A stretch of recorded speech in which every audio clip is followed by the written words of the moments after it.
प्रिय छात्रों, आज हम हेरेनफेस्ट थ्योरम और पूरकता का सिद्धांत डिस्कस करने जा रहे हैं। हेरेनफेस्ट थ्योरम एक बहुत इंपॉर्टेंट थ्योरम है क्वांटम मैकेनिक्स में,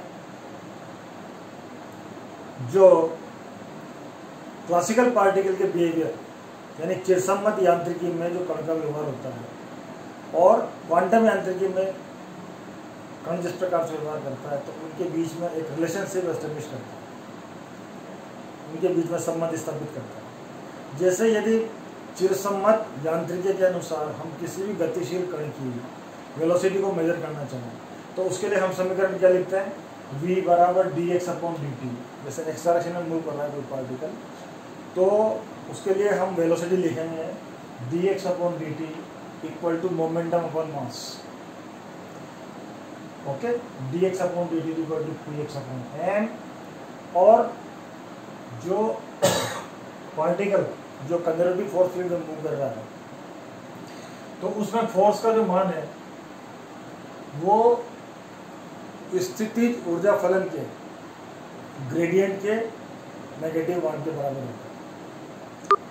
स्थितिज ऊर्जा में ऋणात्मक परिवर्तन की दर उस संरक्षित बल क्षेत्र के परिमाण के बराबर होती है।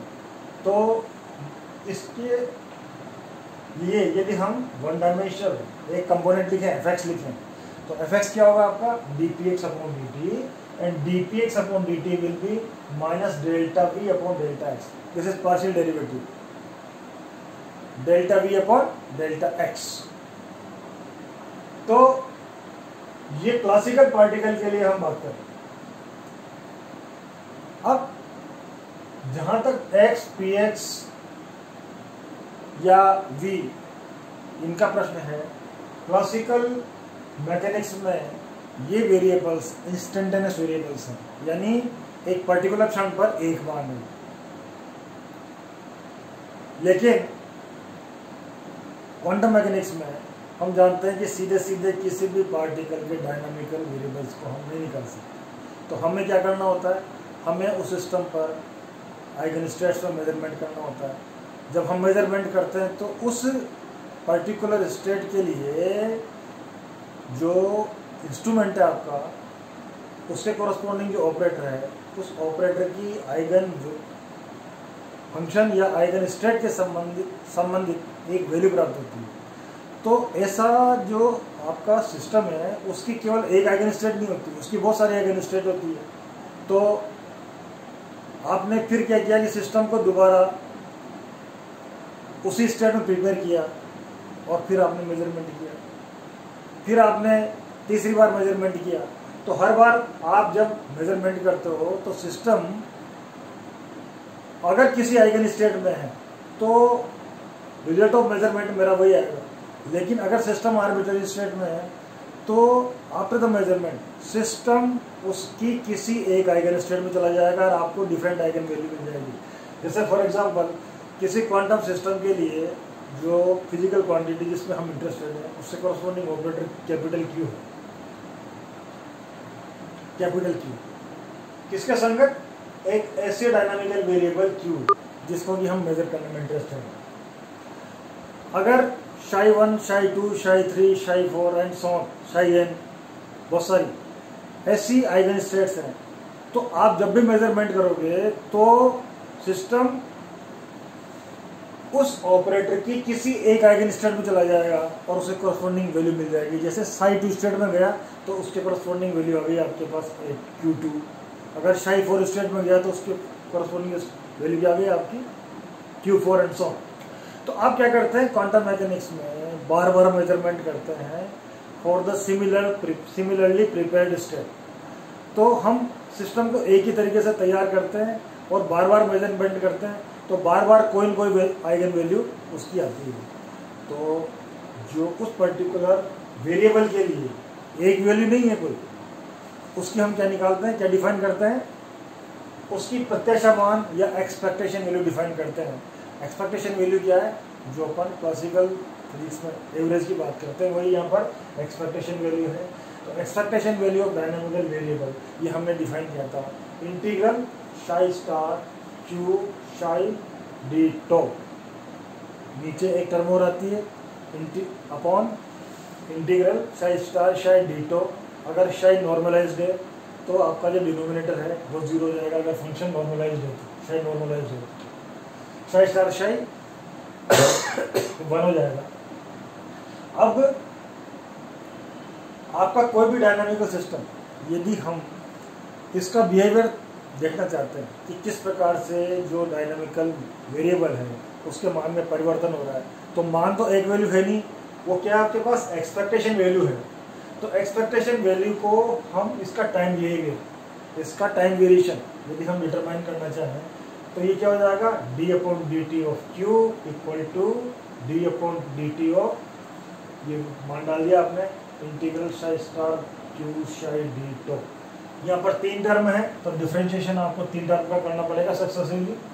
तो जब हमने डिफरेंशिएशन किया तो एक बार तो साई स्टार का कर दिया, एक बार क्यू का कर दिया और एक बार साई का कर दिया। 3 टर्म आपके पास आ गई, D psi upon D T star, D Sai star upon D T Q Sai, plus psi star D Q upon D T Sai, plus psi star Q D psi upon D. अब आप जानते हो किसी भी पार्टिकल के मोशन का बिहेवियर हम कौन सी इक्वेशन से डिस्क्राइब करते हैं, श्रोडिंगर इक्वेशन से। तो आप चूंकि टेम्परल टाइम बिहेवियर देखना है आपको, तो आपको क्या करना होगा, श्रोडिंगर की टाइम डिपेंडेंट इक्वेशन काम में लेनी होगी। तो यहाँ पर हमें श्रोडिंगर की टाइम डिपेंडेंट इक्वेशन काम में लेने से क्या फायदा होगा कि D Sai star upon D T की वैल्यू मिल जाएगी और D psi upon D T की वैल्यू मिल जाएगी। इसके लिए हम श्रोडिंगर की इक्वेशन और उसका कॉम्प्लेक्स कॉन्जुगेट ले लेते हैं, जहाँ पर श्रोडिंगर इक्वेशन क्या है, iota H cross delta psi upon delta T equal to H psi, और इसका कॉम्प्लेक्स कॉन्जुगेट क्या है, minus iota H cross delta psi upon delta T equal to H dagger psi star. और H क्या चीज़ है यहाँ पर, एच हैमिल्टनियन ऑपरेटर है। और हैमिल्टनियन ऑपरेटर जब मैंने आपको हर्मिशियन ऑपरेटर पढ़ाए थे तो मैंने आपको ये सिद्ध भी किया था वहाँ पर कि हैमिल्टनियन ऑपरेटर हर्मिशियन ऑपरेटर होता है। तो हर्मिशियन ऑपरेटर की जो कंडीशन है उसके लिए क्या हो जाएगा आपका एच डेगर इक्वल टू एच। तो ये जो एच डेगर है इसकी जगह मैंने एच लिख दिया। अब इससे D psi delta psi upon delta T की वैल्यू डाल दी और इससे इसकी वैल्यू डाल दी अपन।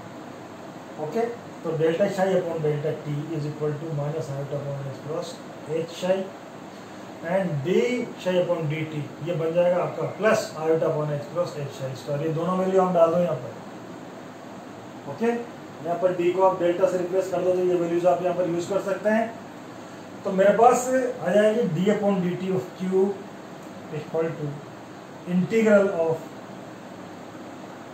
आयोटा अपॉन एच क्रॉस, ये वैल्यू डाली अपन ने, आयोटा एच क्रॉस साई, तो iota H cross psi star,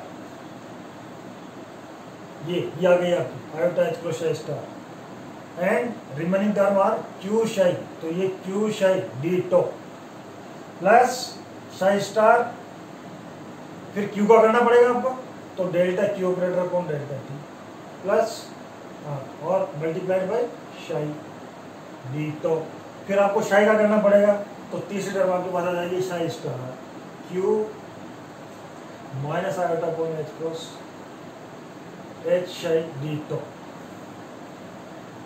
okay, ये आयोटा अपॉन एच क्रॉस को अपन लिखेंगे किस तरह से लिखेंगे, देखिए पहली टर्म देखिए H psi star Q psi D tau. तो चूंकि एच आपका हर्मिशियन ऑपरेटर है इसलिए मैं इसको इस तरह से लिख सकता हूं, this term is equal to this. इसको इस प्रकार से रिप्रेजेंट किया जा सकता है हर्मिशियन ऑपरेटर की डेफिनेशन को यूज में करते हुए, H psi star Q psi D tau. इस एच को मैं इसके साथ ले लिया और मैंने अब साई पर एच क्यू प्रोडक्ट को ऑपरेट किया, ये एच क्यू शाई। पहले क्या था, पहले एच शाई पर ऑपरेट हो रहा था और क्यू शाई स्टार पर और क्यू शाई पर ऑपरेट हो रहा था। हमने क्या किया, इसका प्रोडक्ट बना लिया एच क्यू और इसको शाई पर ऑपरेट कर दिया।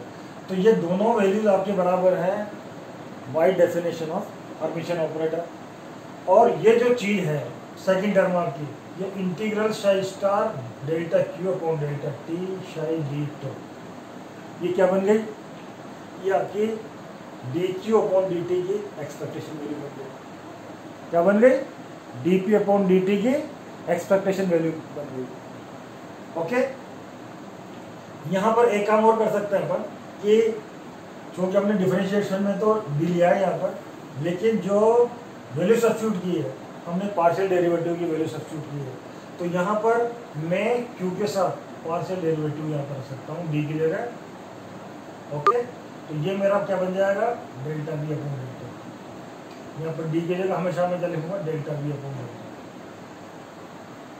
This integral becomes expectation value of delta Q operator upon delta T, time derivative of operator, इसकी एक्सपेक्टेशन वैल्यू ये सेकंड टर्म रिप्रेजेंट करती है। और तीसरी टर्म क्या बन गई मेरी, शाई star Q H D top. तो इससे फायदा क्या हुआ, इस टर्म को इस तरह से लिखने में क्या फायदा हुआ कि जब मैंने इसको सोल्व किया तो ये बन गया मेरे पास integral iota upon H cross psi star H Q minus Q H psi D tau plus expectation value of delta Q upon delta T and D upon D T of Q equal to iota. ये क्या बन गया, A B minus B A, तो ये commutator of A B, यानी ये बन जाएगा आपका commutator H Q plus delta Q upon delta T. तो ये जो श्रोडिंगर इक्वेशन से अपन ने स्टार्ट करके और ये इक्वेशन प्राप्त की, ये किसके लिए आई है, एक गतिक चर के लिए इक्वेशन ऑफ मोशन आई है कि how expectation value of the physical system is changing with time. यदि ऑपरेटर ए, यहाँ पर एक बात और अपन स्पष्ट करते हैं, यदि ऑपरेटर क्यू टाइम इंडिपेंडेंट है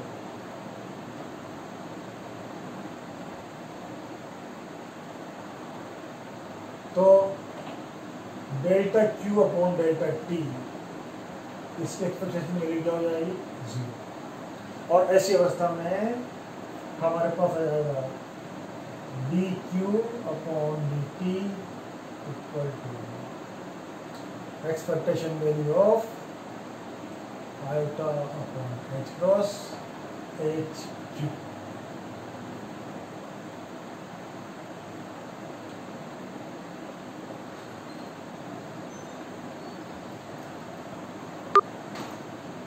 इससे हम जो इक्वेशंस हैं जो क्लासिकल मैकेनिक्स में आती है आपके पास पार्टिकल की मोशन के लिए, वही इक्वेशन हम यहाँ पर क्वांटम मैकेनिकल प्रिंसिपल्स को यूज करते हुए हमने ये इक्वेशन ऑफ मोशन डिराइव की है।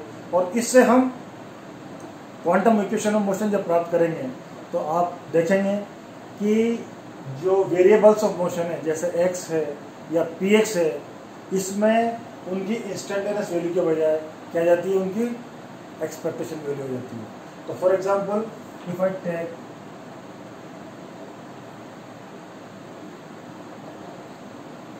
Q बराबर x ले लिया, Q बराबर चल लेता हूँ x, तो dx by dt expect d upon dt of expectation value of x, ये क्या बन जाएगी मेरे पास minus iota upon h cross h x, इसकी एक्सपेक्टेशन वैल्यू। इस एच एक्स को मैंने एवेल्यूट करना आपको सिखाया था, एच एक्स कैसे एवेल्यूट करेंगे इसको, this is equal to P X square plus P Y square plus P Z square upon 2m और x। मैं आपको एवेल्यूएट करना सिखा चुका हूँ। तो इसमें क्या होगा, ये आपका जो कम्यूटेटर है ये 3 कम्यूटेटर का संख्या बराबर हो जाएगा।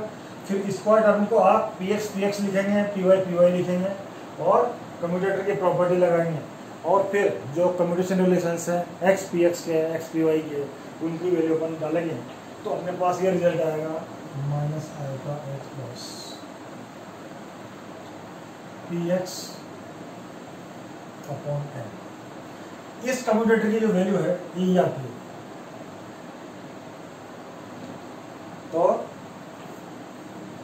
d upon D T of x निकाल देंगे तो ये क्या हो गया, expectation value of iota upon h cross into ये एच एक्स क्या हो गया, what is H x, H x is minus iota h cross upon n px।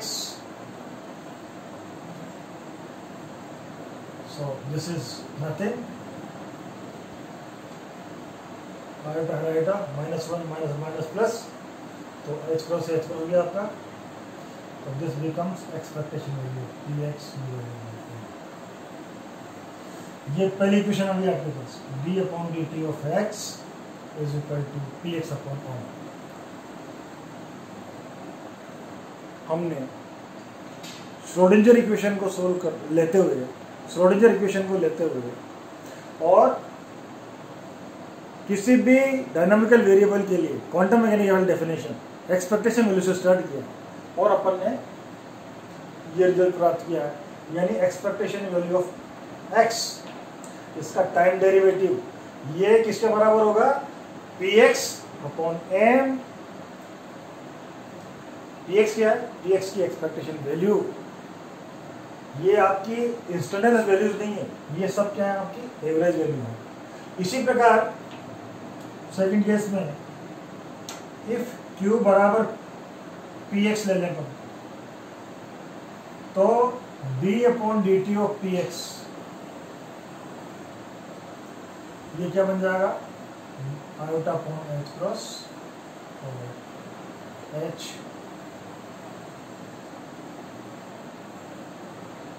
इसको भी मैंने एवेल्यूएट करा दिया आपको।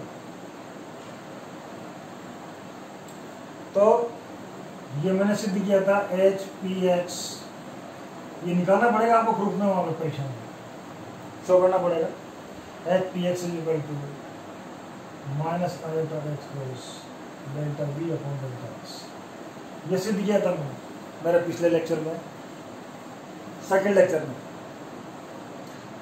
तो d upon D T of expectation value px is equal to expectation value of iota h cross और minus iota h cross iota upon h cross, this is minus iota upon h cross and this is minus iota h cross delta v upon delta x। h cross से h cross गया,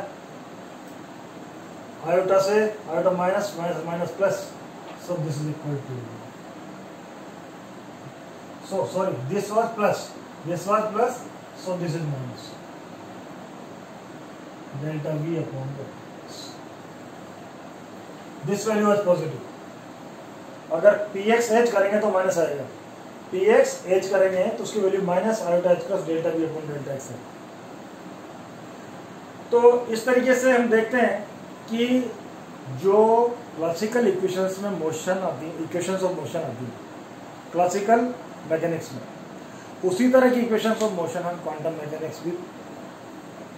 mechanics में भी प्राप्त कर सकते हैं, बशर्ते हम डायनामिकल वेरिएबल्स की इंस्टेंटेनियस वैल्यू लेने के बजाय उनकी एक्सपेक्टेशन वैल्यू, उनकी एवरेज वैल्यू लें। तो कहने का मतलब क्या है कि इससे बहुत इंपॉर्टेंट रिजल्ट निकलता है। वो इंपॉर्टेंट रिजल्ट क्या है कि आप जो भी प्रेडिक्ट करते हो किसी भी क्वांटम मैकेनिकल सिस्टम के लिए, वो उसका एवरेज बिहेवियर प्रेडिक्ट करते हो।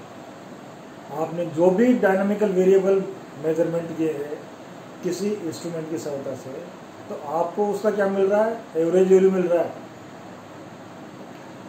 दूसरी जो इम्पोर्टेंट बात है यहाँ पर कॉम्प्लीमेंट्रिटी की, वो ये है, मैं ये बताना चाहता हूँ, कॉम्प्लीमेंट्रिटी या बोर्स कॉरस्पॉन्डेंस प्रिंसिपल है कि एक जो पार्टिकल है क्वांटम मैकेनिकल पार्टिकल, ये पार्टिकल नहीं है।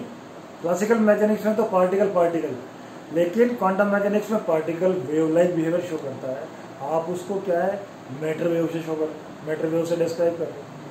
तो यहाँ पर जो वेव फंक्शन अपन इंट्रोड्यूस करते हैं, जो एक्सपेक्टेशन वैल्यू की एक्सप्रेशन में आता है, जैसे एक्सपेक्टेशन वैल्यू ऑफ के लिखा ना आपने, expectation value of Q equal to integral psi star capital Q psi D tau. तो शाई क्या है, वेव फंक्शन है। ये वेव फंक्शन किससे रिलेटेड है, आपकी उस वेव से रिलेटेड है, मैटर वेव से, जिससे हम पार्टिकल के बिहेवियर को डिस्क्राइब करते हैं। तो क्वांटम मैकेनिक्स में हम ये कह सकते हैं कि मेटल पार्टिकल का बिहेवियर हम क्लासिकल इक्वेशंस के संगत, क्लासिकल इक्वेशंस ऑफ मोशन के द्वारा समझा सकते हैं, बशर्ते हम उनकी इंस्टेंटेनियस वैल्यू के बजाय उनके औसत मान, उनके एक्सपेक्टेशन वैल्यू यूज करें। दूसरी बात यह है कि पूरकता के सिद्धांत में कि यदि एक एक्सपेरिमेंट में कोई पार्टिकल वेव बिहेवियर एग्जिबिट करता है तो साइमल्टेनियसली उसमें ये पार्टिकल कैरेक्टरिस्टिक्स भी बताता है। इसी प्रकार से यदि वो पार्टिकल कैरेक्टर बताता है तो वह वेव कैरेक्टरिस्टिक्स एग्जिबिट नहीं करता। तो जो मैटर है, इस मैटर के लिए सूक्ष्म जगत में, माइक्रोस्कोपिक वर्ल्ड में, वेव एस्पेक्ट और particle aspect both are complementary to each other, दोनों एक दूसरे के पूरक हैं। यही पूरकता का सिद्धांत है। Thank you.